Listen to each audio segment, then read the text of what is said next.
You will not go to where is loss. You can only go where is gain. Now, of course, you haven't heard it, but you could write a check. But, however, you understand where your heart would go? Where would we go?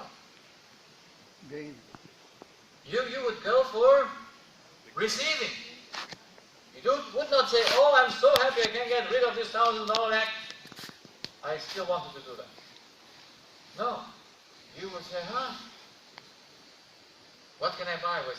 We just recently, when we were in the States, in October, we had to fly from South Bend to Miami, and the flight was overbooked.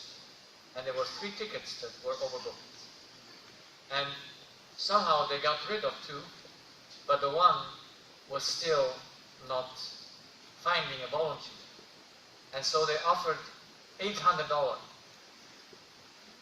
And then still no one showed up. And they offered $1,000. And my wife was very occupied, thank God, because when I told her, she said, let me go, I think, $1,000. I come tomorrow, doesn't matter. I said, no, we have no time to lose. Would you not be tempted?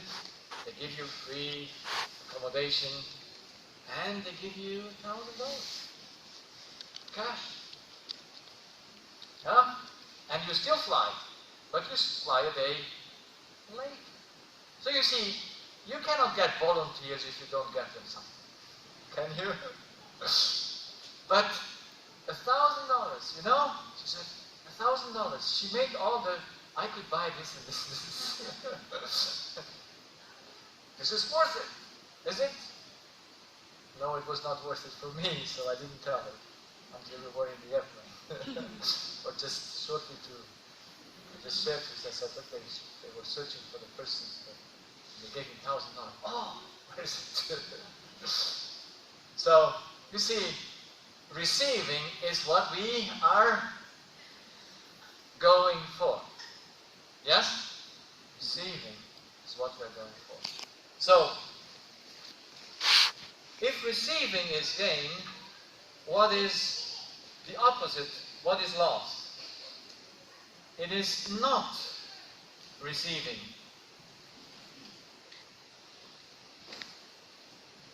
Or receive to less.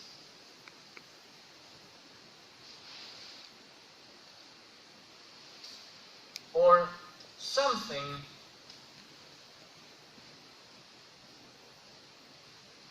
is taken away.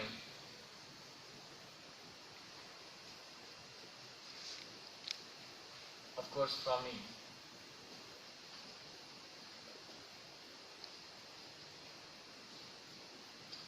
What would be the opposite of give? Take. Receive. No.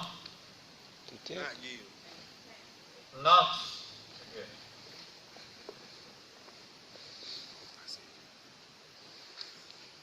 Or keep.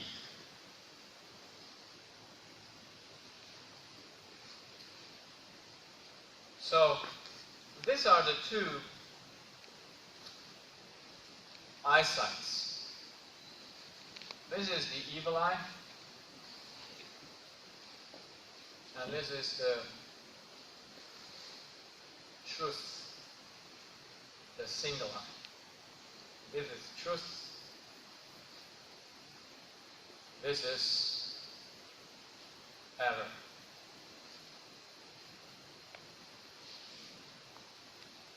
Now, why is the one eye better than the other one? What eye would you prefer? Truth. I have truth. Pardon? Truth. Why would you prefer this eye? Why would you prefer this eye? Because happiness, love, everything is there. The goodness of life is there. You know, just from function, looking at the... What's the difference between the 2 eyes?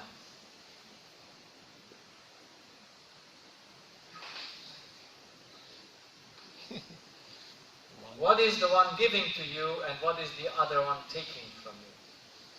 Light. The single eye is in light.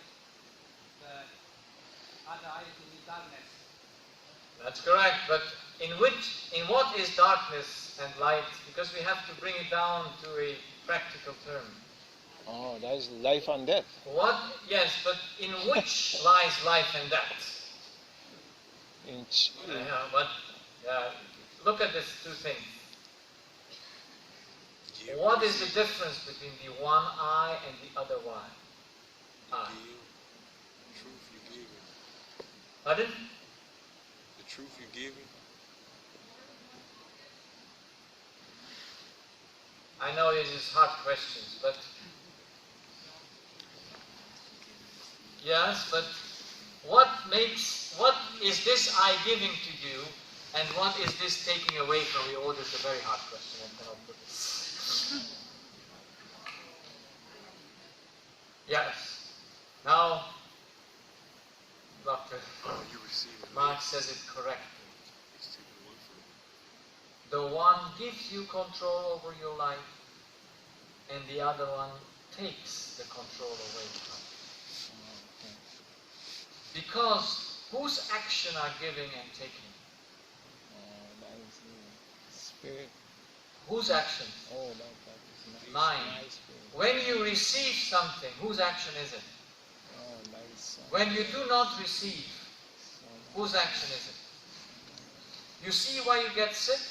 You get sick not because you lose your yes. Yes? As long as you believe you receive enough and you think that's how you get your gain, you don't get sick. You are not in a trouble. But what happens here, when others make you loss, you lose what? control. You lose the control of your no. You see, the no says to you, here is the border. But here others are passing the border. You can say no to your grandchildren when they want to come. As long as you want, they will still come. But you will feel how? Miserable if you don't like it. You lose the capacity of your no. And when you have no, you cannot control your loss. Because you lose the capacity of control because you believe others have made you a loss. What is hurting? Spirit. What is a hurt?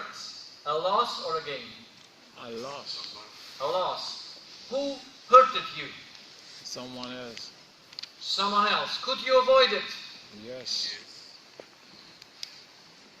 Yes. Can you avoid it? I can come and give you a slap. Yes. Yes. You can run away. Yeah. But I could can not- you avoid the action of another one to steal your car? Can you avoid that? No. Yes, I could by moving my car. Yeah. But the day before. Yeah. So that's an illusion. Yeah. Yeah. That's So the that's so first thing you important. can go to bed. We cannot avoid what others are doing. But if others can do us a hurting, then we lose our no. And we are sad and we must destroy ourselves. Let's look to the examples that we had. We had a lady that came from North Germany to South Germany because of the boyfriend. Why did she come? To give or to receive? To receive. She came to receive. And as long as she received, How was she feeling? Good. Good. How were her thoughts? They were good thoughts. Yeah. But then she hears that her boyfriend is betraying her. Yeah. He is taking something away from her? Yes or no? No. No. Yes, we think. When he goes and sleeps with another woman, we think he takes something from her away. And so she gets into a situation of a Not with loss. And who gets sick? She got sick, yeah. She gets sick because she cannot avoid her own loss. While there is a law or a construction how God made us, you are the only one that can make you loss and can avoid loss. One of the great things in 2007 at the end when I discovered this was, and it was a great relief when I realized it consciously, that no one can make me loss. Only I can do myself loss. That was such a great thought, and I checked it, and I checked it until now, and I find it the truth. Even though my heart betrays me until today, that I think when the cats are on the table, I have a loss. Or when they run through all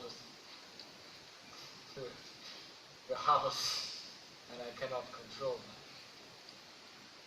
You see, we must understand that God made us to have full control of ourselves.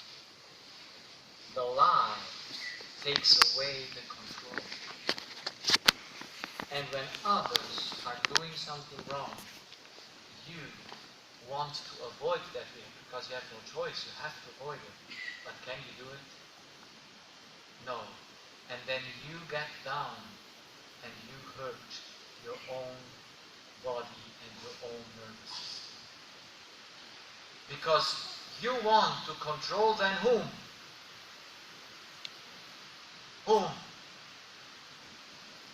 The other one. You want control the other one. Can you? No. Thank God you cannot.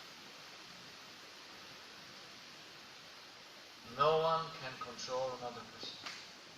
It's impossible. But we would like to do it, wouldn't we? The child. We would, for the good sake, to do it.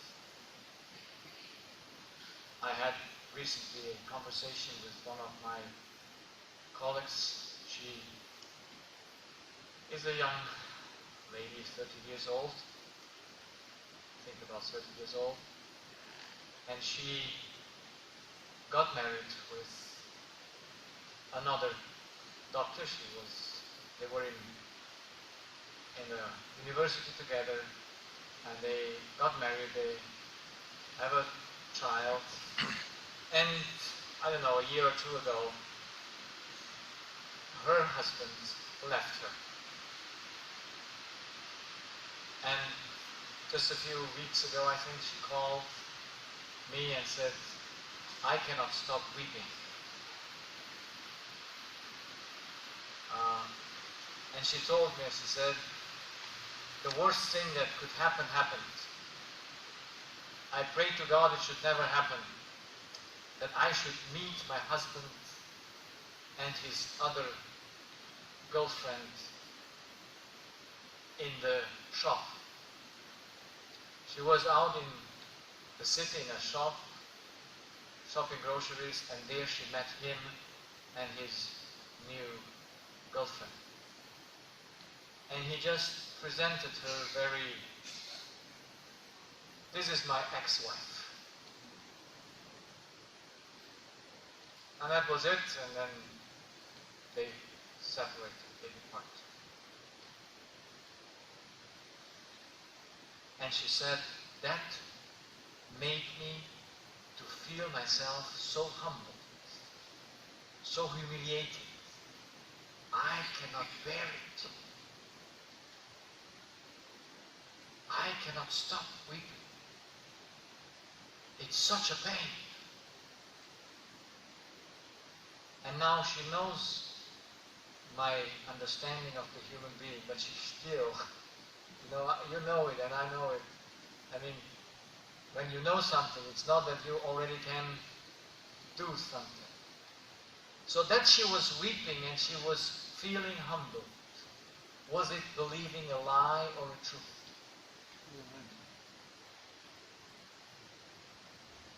Say it loud as a choir. It was a Lie. lie. So whenever you weep, you might believe a lie. So she wept. She lost control because she believed her husband did what to her? Do something for me. He humiliated her, presenting her like a Ex-wife.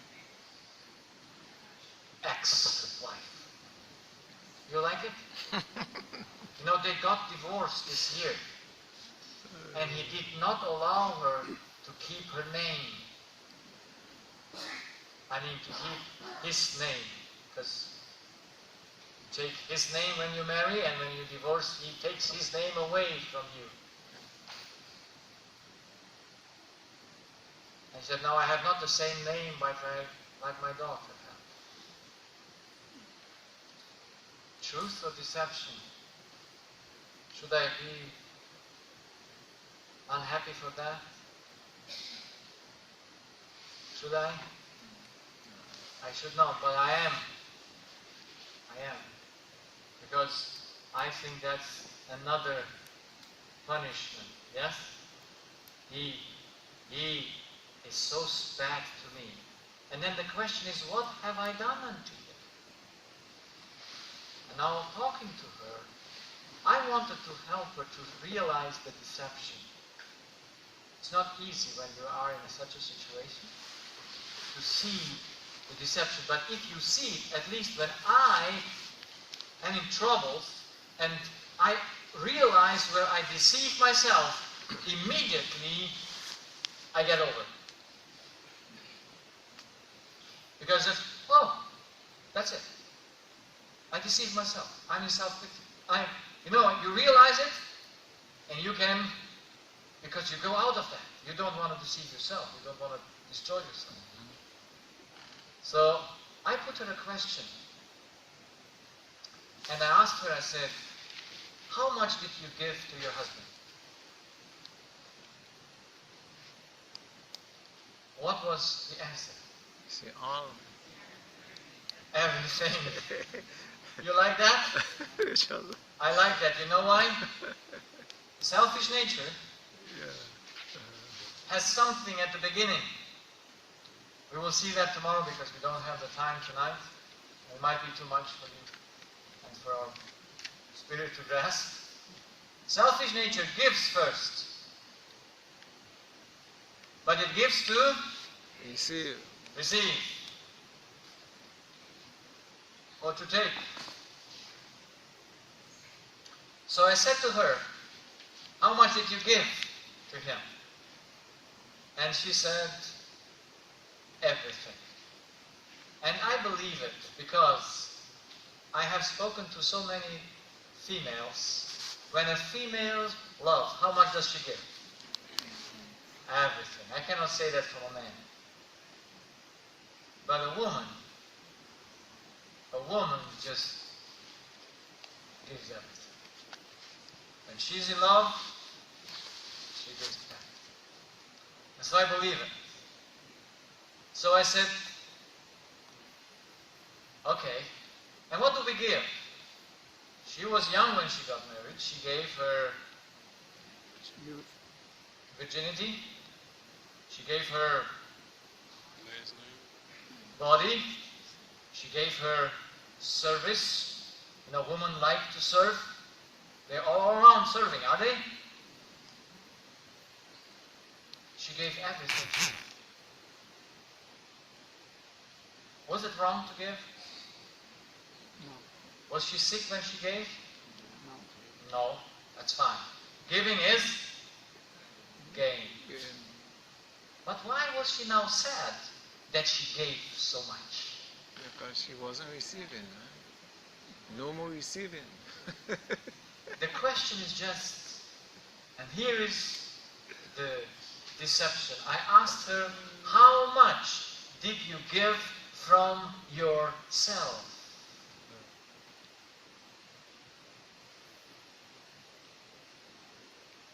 From yourself. What are the two options? All or none, or nothing? Or Yeah. all or none. So what is the right answer? When you give all, how much do you give from yourself?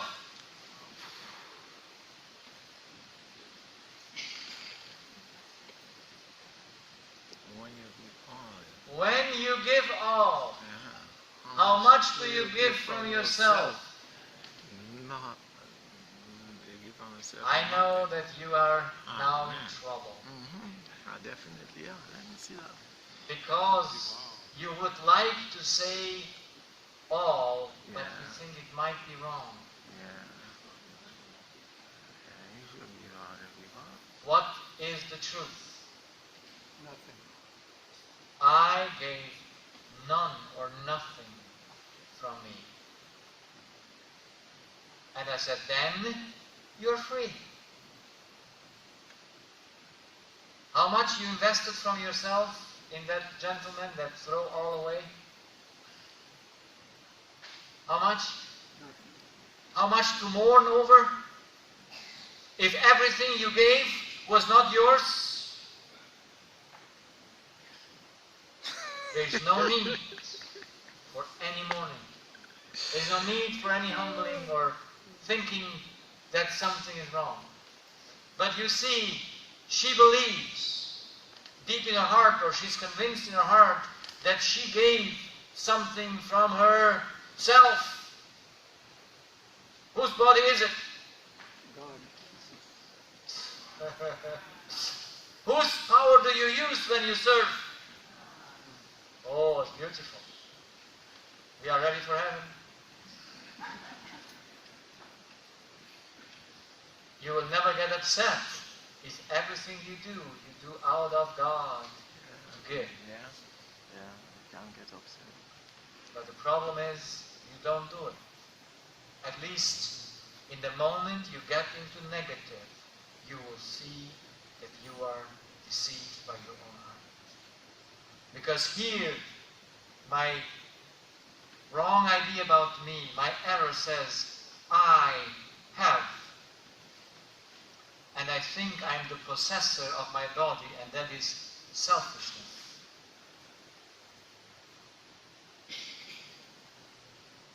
Selfishness. And the other thought is, I can. I am a producer, and that is pride. And so, thinking that about you, you have something to give, so you give. But in reality, all you give is not from you. Nothing you can ever give that is yours. Nothing. That sounds good in our spirit, in our consciousness, but in our real experience, it is a very, very sad thing. When we come into trouble, when a person abused me, do I have a loss by that? That is personal.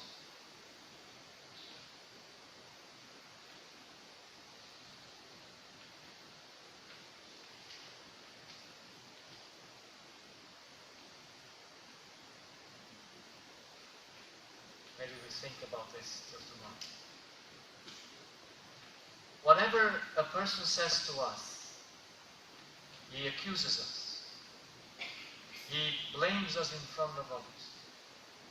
He speaks bad about us behind our, what do you call this? Back. Behind our back.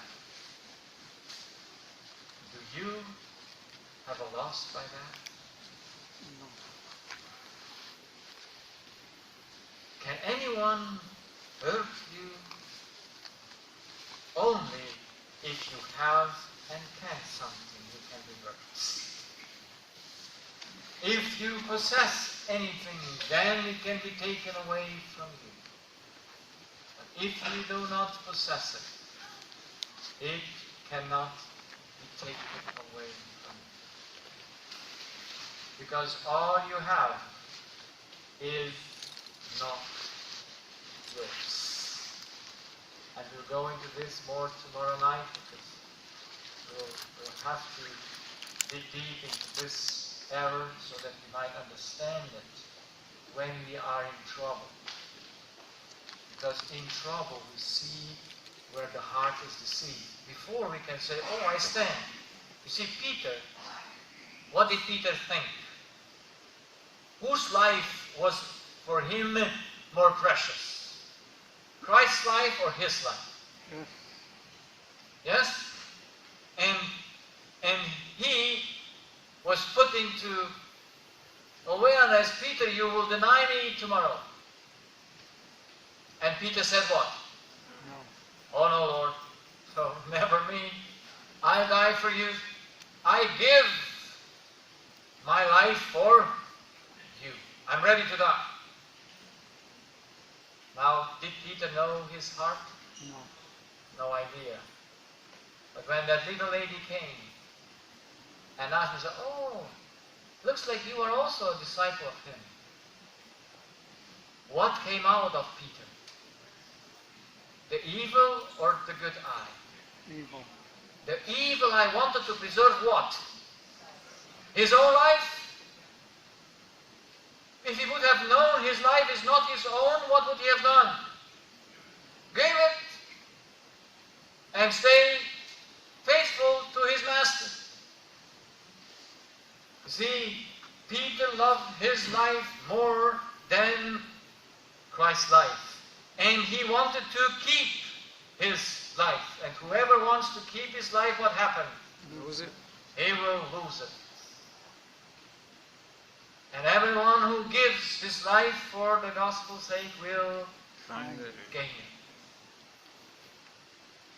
That's why Jesus says in Luke 16, I think, 25, if you do not among others hate your own life, you cannot be my disciple.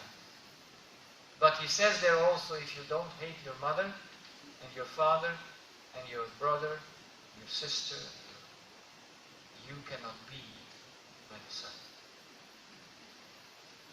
That's a non-understood saying of Jesus. But when we understand the heart of man that Jesus spoke about, then we must know what is in our heart. There can be only one or the other. It can only be God and His law and love, or our parents and our own life. So, let us go home thinking, where is our treasure? Because where our treasure is, there our heart is bound unto. That our minds spinning around cannot stop. Because that's the point where our heart is catched on. And I could tell you stories over stories from my life where my heart is catched off and I cannot stop thinking. I have to go around it and ask myself why and why and why until I realize, oh, I'm totally off-road. But that discovers unto me that my heart is on the wrong side. It's deceived by the circumstance. When I would act according to the truth, when I would orient myself according to the right measurement, I would have peace of mind. I could control it. Perfect. I'm not yet there. But I believe you can reach it even earlier than me. When you understand all this, that took for me to understand 12 years. When you understand it and put into practice, you can advance fast in checking your heart, in checking your motivation, checking yourself. What is there, the principle in you? Because that what is the principle in you determines all your decisions. Heart, this I or that I, is the filter through which you do all decisions. The one is selfishness and pride, and the other one is love. The one is a lie, and the other one is truth. But unfortunately, we are born with this, and tomorrow we will see how deep it goes, and how deceived we are, and we don't even realize it. Thank God for disease. Thank God